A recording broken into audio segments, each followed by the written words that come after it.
এই নাও 50,000 টাকা, চা বিস্কুট খাইও। চা নাস্তা খাওয়ার জন্য 50,000 টাকা? আর যদি লাঞ্চ করার জন্য দিতেন তাহলে কয় টাকা দিতেন? কেন 5 লাখ? আল্লাহ, তুমি এটা কি করছো? সকালবেলা আমার ঘুম থেকে উঠাইছো কেন? আমার দুপুরে উঠাইতে, তাহলে লাঞ্চ করার লেগে আমি টাকাটা পাইতাম। আমার যে কি খুশি লাগতেছে, আমার মাথা মাথা ঘুরতেছে, মনে হয় করে যাবো। আম্মা জান, আপনার পাটায় টাকাই দেন। আসসালামু আলাইকুম। আল্লাহ তোমার বাসায় রাখুন, দীর্ঘজীবী হও। এই যে বাবা, আমার পক্ষ থেকে তো শোনাচ্ছেন, এতে কলাই পড়ে দে। জামাই বাবাজি, উপহারটা ছোট, কিন্তু আমার ভালোবাসাটা অনেক বড়। আম্মা জান, আপনার কাছ থেকে এরকম ছোট ছোট ভালোবাসা আমি সারা জীবন চাই। অবশ্যই। শালিকা, তোমারও কি সালাম করতে হইব নাকি? না, আমার সালাম করানো লাগবো না, কিন্তু আমার লাগে একটু কোলাকুলি করলেই হইব। কোলাকুলি করি। ওইছে ওইছে সাদি সাদ ওইছে। দুলা ভাই, আমনের লেগে আমি একটা সুন্দর দীক্ষা গড়ি আনছি। এই গড়িটা হাতে পড়বেন আর আমার কথা মনে করবেন। ঠিক আছে। আব্বা, এখন তো আমার আফসোস হইতাছে। আমি তোমার মাইয়া না হইয়া মাইয়ার জামাই হইলে তো কত কত গিফট পাইতাম। আমার হাত খালি হ্যাঁ হাত ভরা গিফট। আমার ভালো লাগে না, আমি তো কই নেই বাড়িতে। তোমার জামাই না। থাকুন না কই ঘরে ঢুকে যেতেছে গা। আমি যাই আম্মা। শ্বশুর বাড়ির আপ্যায়ন।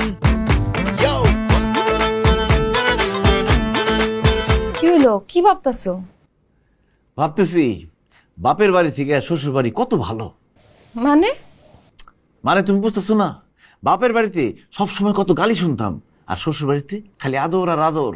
বাপের বাড়িতে খাইতাম আলু ভর্তা ডাইল, আর শ্বশুর বাড়িতে মাছ মাংস পোলাও কুরমা খিচুড়ি কত কি। বাপের বাড়িতে থাকতাম ভাঙা ঘরে, আর শ্বশুর বাড়িতে আলিশান বাড়িতে। বাপের বাড়িতে সবসময় সবাই আমার অপমান করতো, আর শ্বশুর বাড়িতে খালি সম্মান আর সম্মান। আহারে, কেন যে শ্বশুর বাড়ি বাপের বাড়ি হইলো না। না না, আমি সিদ্ধান্ত নিয়ে ফেলাইছি। কি সিদ্ধান্ত নিছো? আমি এখন থেকে আমার শ্বশুর বাড়িতে থাকুম, বাপের বাড়িতে আমি আর কোনোদিন যাবো না। কি কইতাছো তুমি? সত্যি? অবশ্যই সত্যি। শ্বশুর বাড়ির এত আদর যত্ন, এত মজার মজার খাবার, এইগুলা ফালাই আমি বাপের বাড়ি যাবো কি মরতে? কিন্তু তোমার মা বা ভাই ভাবি সবাই আমারে দিয়ে যে কত কাম করাইতো, আমার লাগে খারাপ ব্যবহার করতো, সেটার কি হইব? তার প্রতিশোধ আমি নিব। কাল খাই আমি আর তুমি আমার বাপের বাড়ি যাবো, যাইয়া এতদিন তারা আমাদের সাথে যা করছে তার প্রতিশোধ নিবো, ইচ্ছা মতো কথা শোনাই দিয়ামু, আর তাকে জানাই দিয়ামু যে সারা জীবনের জন্য আমি শ্বশুর বাড়ি চলে গেলাম। আচ্ছা ঠিক আছে, কালকেই চলো।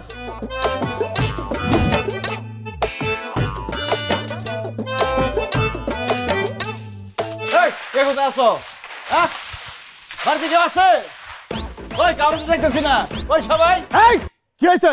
এত চিৎকার তুমি কেন কইছে নাকি? ডাকতেছি কারণ তুমি যে সারা জীবন আমারে গালাগালি করছো, আমার লগে চিল্লা ফাল্লা করছো, আমারে ভালো মন্দ খাইতে দাও নাই, সেটার প্রতিশোধ নিতে আইছি। কি কইলি? আমি তোর বাপ, পুরাই আমার উপর প্রতিশোধ নিবি? অবশ্যই প্রতিশোধ নিব, কারণ এখন আর তোমার আমি ভয় পাই না।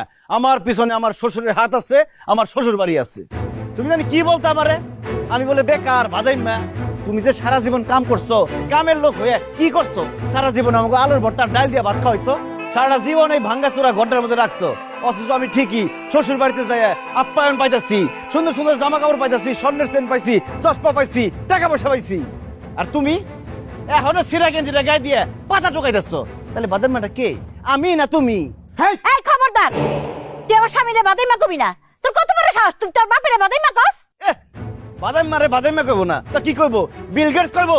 আর তুমি আমার কি কইতা? আমারে জন্ম দিয়া নাকি তুমি ভুল করছো? আমারে জন্ম না দিয়া যদি এক বস্তা আটা জন্ম দিতা, তাহলে বলে এক মাস খায়া পারতা। আজকে আমি তোমারে বলতেছি, তোমার ঘরে জন্ম নিয়ে আমি ভুল করছি, কারণ আমি স্কুলে না গেলে তুমি আমার মারতা, তোমার কথা না শুনলে তুমি আমার মারতা, বন্ধুগুলোকে খেলতে গেলে মারতা, খাইতে চাইলে মারতা, আর গালাগালি তো করতে অকারণে। অথচ আমার শাশুড়ি আমার কত আদর যত্ন করে, কত ভালোবাসে। এই জন্য আজকে থেকে আমি তোমার পোলা না, আমি আমার শাশুড়ির পোলা। সানি, তুই এইভাবে মারে কথাটা বলতে পারলি? তুই মার পোলা না, তুই তো শাশুড়ির পোলা। অবশ্যই বলছি, কারণ যেটা সত্য সেটাই বলছি। আর আপনি আমার কি বলতেন? আপনি আমারে বলতেন আমার দিয়ে জীবনে নাকি কিছু হইব না, আমি নাকি সারা জীবন না খেয়ে থাকবো। আমি আপনারে কইতেছি, আপনার দিয়ে জীবনে কিছু হইব না, সারা জীবন আপনি না খেয়ে থাকবেন। আপনি গরিব ছিলেন না, সারা জীবন গরিবই থাকবেন, মরবেনও গরিব। অথচ আমার দেখেন শ্বশুর বাড়িতে যাই আমি আমার লাইফ সেটেল করে ফেলাইছি, আর আপনি আপনার বোর সিরা আসলের নিচে সারা জীবন থাইকা ধুকে ধুকে মরবেন। আয় সানি, খবরদার, আমার স্বামীর সাথে চিল্লায় উল্টাপাল্টা কথা কইবা না, তাহলে কিন্তু খবর আছে। তুই আমার জামাইয়ের সামনে চিল্লাচিল্লি করে কথা কবি না। এই বাড়িতে আওয়ার পরে তুই আমার কি কইছিলি? হ্যাঁ, আমি অকর্মা, আমি বেয়াদব, আমি কামসরা, আমার দিয়ে বাড়ির সব কাম করাইছিলি। আজকে আমি তোরে কইতাছি, তুই অকর্মা, তুই কামসর, তুই বেয়াদব, তুই অসভ্য, তুই একটা খারাপ মহিলা। আব্বা, আপনার সামনে আপনার ছোট ছেলের বউ এত কিছু বলতেছে, আপনি কিচ্ছু কইবেন না? খবরদার বৌমা, আমার বড় পুলার বল লাগার একটা বাজে কথা কইলে তোমারে আর আমার পুলা আমার তোমার জামাই রে ঘরে ধরে বাড়ি থেকে বের করে দেবো, আর কোনো জায়গায় বের দেবো না।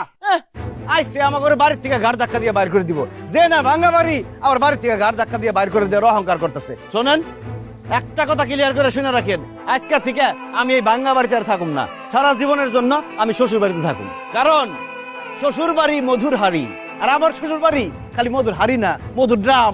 সানি, এক জায়গায় বেশি দিন পড়ে থাকলে বেশি দাম থাকে না, আর তুই যদি তোর শ্বশুর বাড়িতে পড়ে থাকস, দিনের পর দিন তোরও শ্বশুর বাড়িতে দাম থাকবো না। আমার দাম আমার শ্বশুর শাশুড়ির কাছে ঠিকই থাকবো, তোমার কাছে আমার কোনো দাম আসল না। এই জন্য সারা জীবনের জন্য আমি আমার শ্বশুর বাড়িতে যাইতেছি। তুই আমার বাপ মারে অপমান কইরা, আমার বউরে গালাগালি কইরা আমারে কথা শুনে এই বাড়ি থেকে চলে যাইতেছস। মনে রাখিস, এই বাড়িতে জীবনে আর কোনোদিন তুই ঢুকতে পারবি না। যে না ভাঙ্গা বাড়ি আর 2 কাঠা জমি, এই জায়গায় ভাগ দিতে আসবো কেরা? শোনো, আজকে থেকে তোমার মতো ফকিরনিরে এই আমার যা ভাগ আছে সব দান করে দিয়ে গেলাম। ফকিরনিরা কই টাকাটা খাই, আমি আর এখানে জীবনে কোনোদিন আসবো না, কারণ আমার পিছে আমার শ্বশুর আছে, আমার শ্বশুর বাড়ি আছে। এইসব ফকিরনির সাথে কথা কই লাভ নেই। চলো টুম্পা, আসো। সানি সানি সানি বাবা, সানি সানি সানি সানি